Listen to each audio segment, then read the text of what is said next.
Via micropyle, अगर micropyle के through enter करती है तो then it is called as porogamy. What it is called as beta? Porogamy.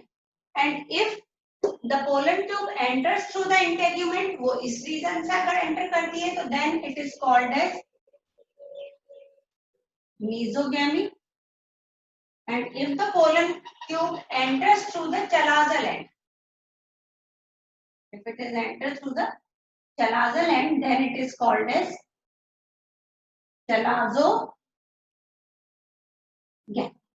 Okay, so means the pollen tube most probably अधिकतर enter करेगी कहां से बेटा? माइक्रोपाइल रीजन से, जहां पे इंटेग्यूमेंट एब्सेंट होती है.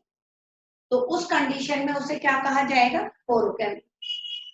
सेकेंड, अगर ये इंटेग्यूमेंट रीजन से एंटर करती है तो then it is called as mesogamy. और अगर if enters through this chalazal end तो then it is called as चलाजोगैमी.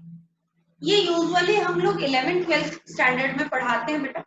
But for NTSC the one word is also there and that is called as siphonogamy. What does it mean? It is very important. Siphonogamy क्या meaning होता है बेटा साइफोनोगैमी? तो यहाँ पे जो जो मेल गैमेट है, आपने देखा the male gamete are passing to the और are reaching to the egg through pollen tube. Male gamete किसके थ्रू एंटर जा रहे हैं बेटा? किसके थ्रू पहुंच रहे हैं एग तक? पोलन ट्यूब के through. And pollen tube is a tubular like structure. और ट्यूबुलर लाइक स्ट्रक्चर के लिए हम क्या वर्ड यूज कर सकते हैं? साइफन. एंड गैमी मीन्स होता है fusion of male and female gamete, है ना? तो यहाँ पे fusion of male and female gamete occur through the siphon, so it is called as siphonogamy. So what is siphonogamy? Siphonogamy is when the male gamete transfer to the female gamete through pollen tube. Then this condition is called as siphonogamy. तो अब ये जब siphonogamy हो जाती है, यानी ultimately the male gamete, जैसे simply I just draw it, यहाँ पे आके बेटा ट्यूब न्यूक्लियस डिजेनरेट हो जाता है and only the two male gametes left. ये दो मेल गैमेट बचते हैं. Now these male gametes enter into the embryo sac. This complete is the embryo sac. तो मेल गैमेट इस embryo sac में जब एंटर करते हैं बेटा, तो फर्स्ट मेल गैमेट क्या करेगा और सेकेंड मेल गैमेट क्या होगा बेटा, उसको हम देखते हैं. When the male gamete enter into the embryo sac, the first male gamete fuses with the egg. First male gamete किससे फ्यूज करेगा बेटा? एग से फ्यूज करेगा and form a zygote. क्या बनाएगा बच्चे? zygote बनाएगा. आपको पता है बेटा gametes are always haploid in nature. The male gamete is also haploid, egg is also haploid, and when there is a fusion of two haploid cells, ultimately a diploid zygote is formed. Okay, so this is the fusion, and you know that fusion of male and female gamete is called as fertilization. Fusion of male and female gamete is called as fertilization. So यहाँ पे first male gamete fuses with the egg and forms a diploid zygote. Now what happens to the second male gamete? Second male gamete का क्या होगा? दो male gamete बताए थे ना, पहले जनरेटिव सेल थी, जनरेटिव सेल में माइटोसिस हुआ, माइटोसिस हो गया, टू मेल गैमेट्स बने. फर्स्ट मेल गैमेट एग के साथ फ्यूज कर गया बेटा, and second male gamete fuses with the secondary nucleus. और सेकेंडरी न्यूक्लियस किससे बना है बेटा? By the fusion of two nuclear. So then it is fused with the secondary nucleus. Male gamete again haploid. Secondary nucleus formed by the fusion of two cells. That's why it is diploid. And ultimately, after fusing of these male gamete as secondary nucleus, it forms primary endospermic nucleus. What it form? Primary endospermic nucleus, PEN, which is triploid in nature. कैसी nature में है बेटा? Triploid. 2n plus n is equals to 3. Okay. So this is the full form of this PEN is the primary endospermic nucleus.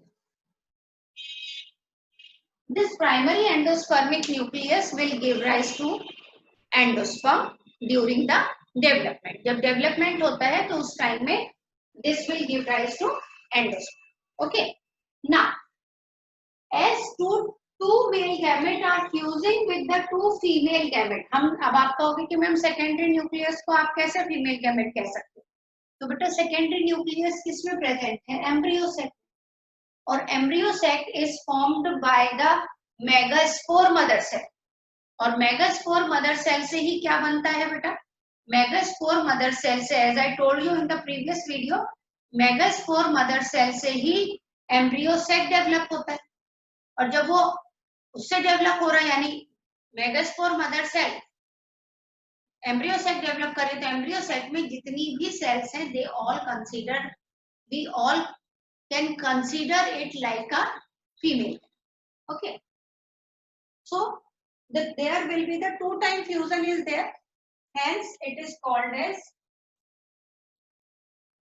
Double fertilization. ये बेटा usually board में भी आ जाता है. What do you mean by double fertilization? So the first male gamete fuses with the egg to form a diploid zygote, while the second male gamete fuses with secondary nucleus to form a triploid primary endospermic nucleus.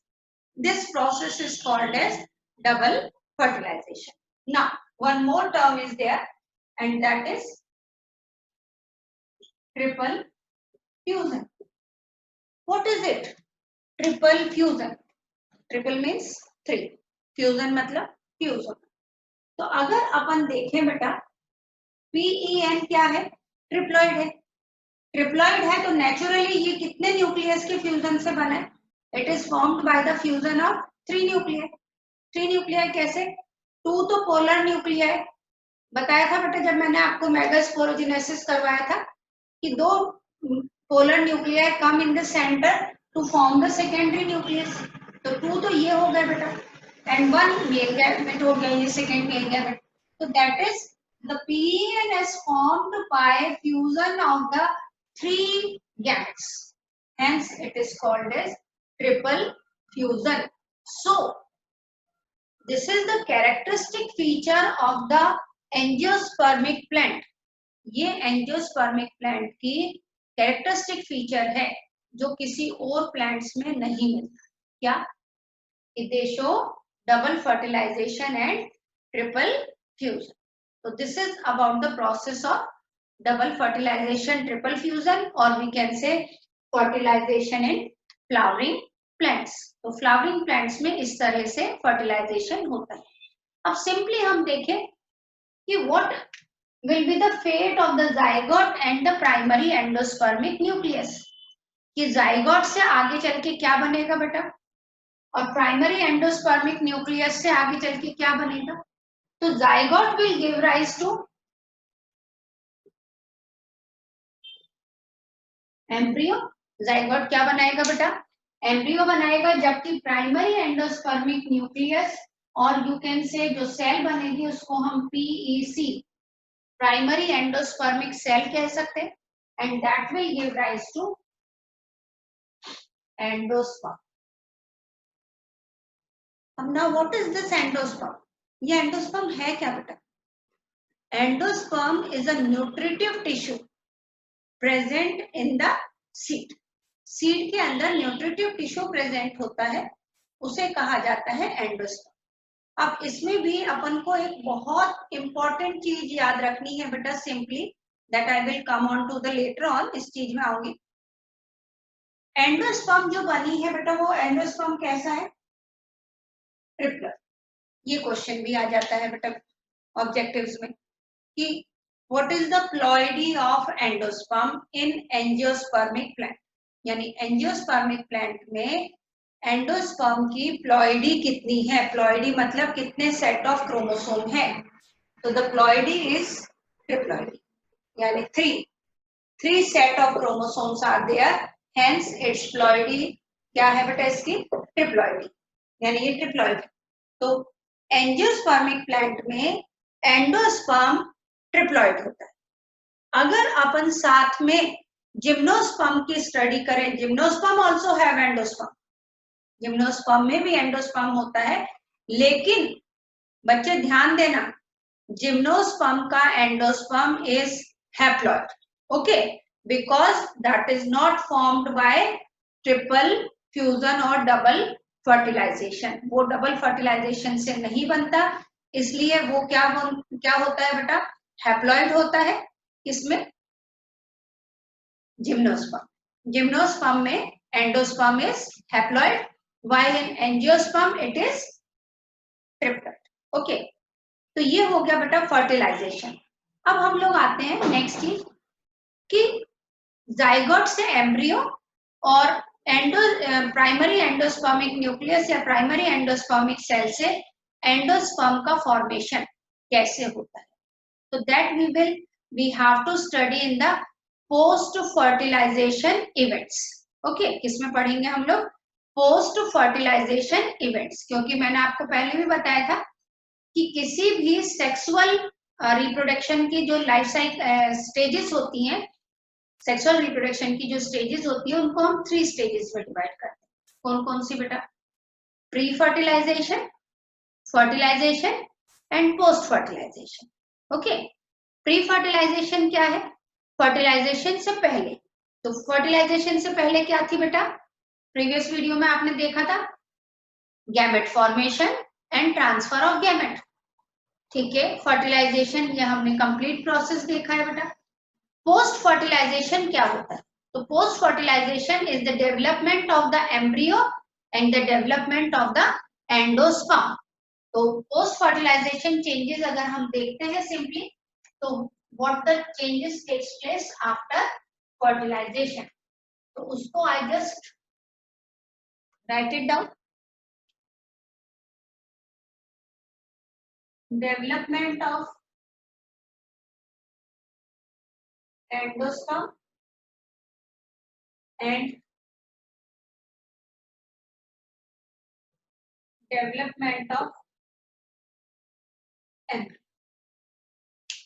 These are what? These are the post fertilization. ये क्या है बेटा, post fertilization changes, okay. अब बेटा एक चीज ध्यान देना, मैं इसको साइमल्टेनियसली इसलिए समझाना चाह रही हूँ because it is a very important point.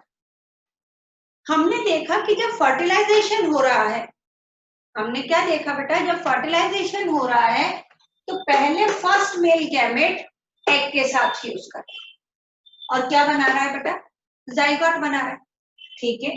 Second male gamete secondary nucleus के साथ फ्यूज कर रहा है, उसके बाद यानी जब जाइगोट बन जाता है, after the zygote formation, then only, जब एक बार श्योरिटी हो जाती है कि zygote is formed, okay, zygote form हुआ, उसके बाद बेटा second male gamete secondary nucleus के साथ फ्यूज करता है and form primary endospermic nucleus या प्राइमरी एंडोस्पर्मिक सेल।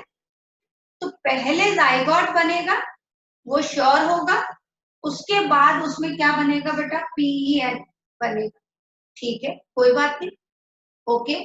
लेकिन जब मैंने यहाँ पे पोस्ट फर्टिलाइजेशन चेंजेस लिखे हैं तो उसमें मैंने फर्स्ट जो पॉइंट लिखा है वो लिखा है बेटा डेवलपमेंट ऑफ एंडोस्पर्म, और सेकेंड पॉइंट लिखा है बेटा डेवलपमेंट ऑफ एम्ब्रियो। भाई अगर पहले जाइगोट बना था तो पहले एम्ब्रियोजेनेसिस होना चाहिए था, और बाद में एंडोस्पर्म बना है तो बाद में डेवलपमेंट होना था एंडोस्पर्म का। तो लेकिन एंडोस्पर्म का डेवलपमेंट पहले होगा और एम्ब्रियो का डेवलपमेंट बाद में होगा, ऐसा क्यों? कभी सोचा बेटा कि भाई जाइगोट अगर पहले बना है, जो चीज पहले बनी उसका डेवलपमेंट पहले होना चाहिए, जो चीज बाद में बनी उसका डेवलपमेंट बाद में होना चाहिए, लेकिन ऐसा नहीं होता। क्यों नहीं होता, है ना? तो सिंपली, और अगर होता है ऐसा तो पहले first male gamete secondary nucleus के साथ फ्यूज कर लेता और पीएन बनाता, and second male gamete egg के साथ फ्यूज करता, देन इट फॉर्म जाइगोट। लेकिन ऐसा नहीं हुआ। ये इस तरह से क्रॉस क्रॉस कंडीशन में क्यों आ रहे हैं? तो बेटा during fertilization first it ensure that the zygote formation is there, क्योंकि जाइगोट आगे चल के क्या बनाएगा बेटा? एम्ब्रियो। और फिर जब जाइगोट फॉर्मेशन कंप्लीट हो जाता है कि हाँ भाई अब एम्ब्रियो का बनना कंफर्म है, एम्ब्रियो का बनना कंफर्म है, तो उसके बाद में second male gamete secondary nucleus के साथ फ्यूज करता है और बनाता है फ्यूचर का nutritive tissue, that is PEA. Okay, zygote का कंफर्मेशन, उसके बाद पीईए। ओके, अब डेवलपमेंट के दौरान पहले एंडोस्पर्म क्यों डेवलप हुआ? अभी अभी मैंने बताया था इसी वीडियो में that endosperm is a nutritive tissue. Endosperm क्या है बेटा? Nutritive tissue. और वो न्यूट्रिशन किसको प्रोवाइड करेगा? It provide nutrition to the developing embryo. Sorry, it provide nutrition to the developing embryo. जो वो डेवलपिंग एम्ब्रियो को न्यूट्रिशन प्रोवाइड कर रहा है, यानी कि डेवलपिंग एम्ब्रियो को न्यूट्रिशन मिलने के लिए पहले किसकी जरूरत है बेटा? एम्ब्रियो के डेवलपमेंट के लिए पहले किसकी जरूरत है? न्यूट्रिशन। इसलिए पहले वो न्यूट्रिशन न्यूट्रिटिव टिश्यू रेडी हो जाता है, यानी पहले एंडोस्पर्म का डेवलपमेंट हो जाता है, वो अपने अंदर न्यूट्रिशन को स्टोर कर लेता है, और जब एम्ब्रियोजेनेसिस होता है तो उस डेवलपिंग एम्ब्रियो को नरिशमेंट प्रोवाइड करने का काम कौन करता है बेटा? एंडोस्पर्म। तो सिंपली दैट्स व्हाई पहले एंडोस्पर्म का डेवलपमेंट होगा and later on there will be the development of the embryo. Okay, तो हम अगर सबसे फर्स्ट लेते हैं कि how the development of the endosperm occur, तो the most commonly type of development जो एंडोस्पर्म हम लोग करेंगे बेटा, वो करेंगे cellular pre nuclear and. Okay, कौन सा करना है बेटा? Pre nuclear. सेल्यूलर हम लोग बाद में करेंगे बेटा। प्री न्यूक्लियर एंडोस्पर्म क्या होता है? तो हमारे पास ये एक प्राइमरी एंडोस्पर्मिक न्यूक्लियस है जो ट्रिप्लॉइड है। Okay, this will undergo repeated karyokinesis. इसमें लगातार क्या चलता है बेटा? Karyokinesis. Karyokinesis means karyon nucleus, kinesis means division. Nucleus का division is called as karyokinesis. और अगर साइटोप्लाज्म का डिवीजन होता है तो क्या कहलाता है बेटा? Cytokinesis. Karyokinesis and cytokinesis together form mitosis, है ना? माइटोसिस में ये दो इवेंट्स होते हैं। First event is the karyokinesis and second event is the cytokinesis.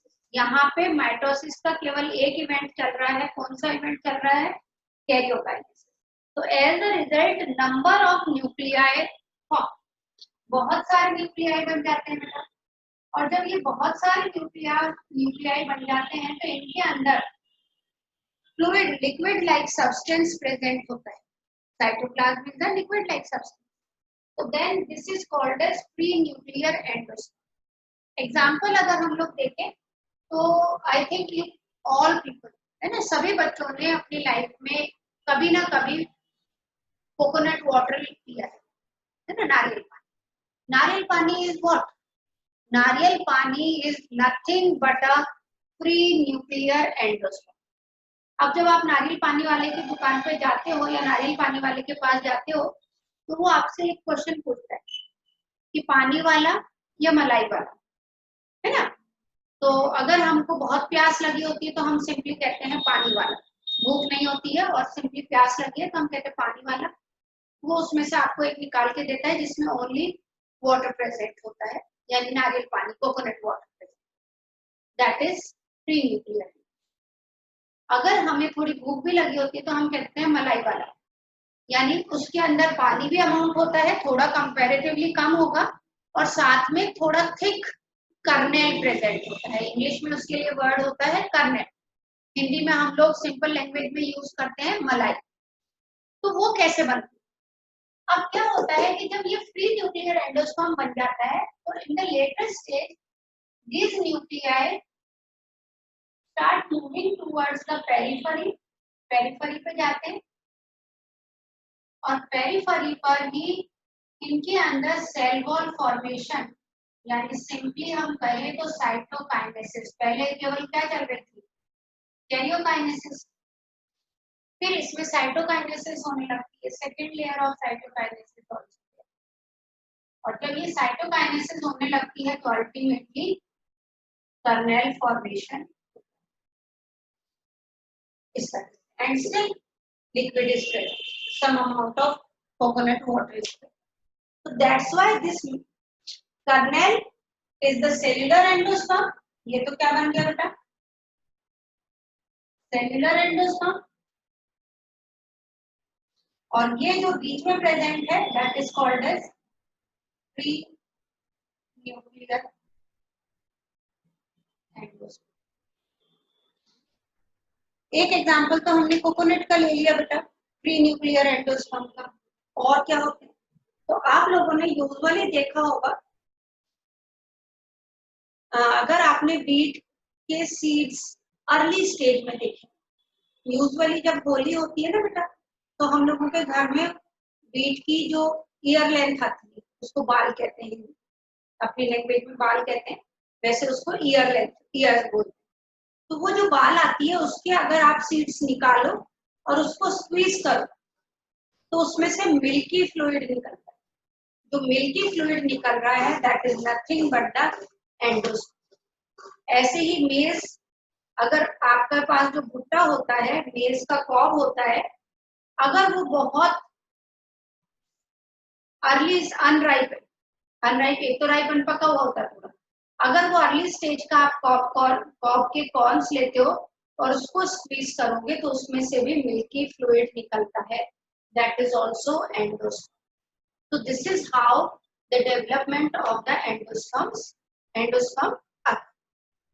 अब जब एंडोस्पर्म डेवलप हो गया, यानी न्यूट्रिशन स्टोर कर लिया इसने, उसके स्टोर करने के बाद अब किसका डेवलपमेंट होगा बेटा, अब डेवलपमेंट होगा किसका बेटा, एम्ब्रियो। ओके, अब जब एम्ब्रियो डेवलप करेगा तो एम्ब्रियो के डेवलपमेंट के दौरान उसको जितना भी न्यूट्रिशन लेना होगा वो किससे लेगा, endosperm. Means the developing embryo take its nutrition from the endosperm. So this is how the fertilization occur, and after fertilization the post fertilization development occur.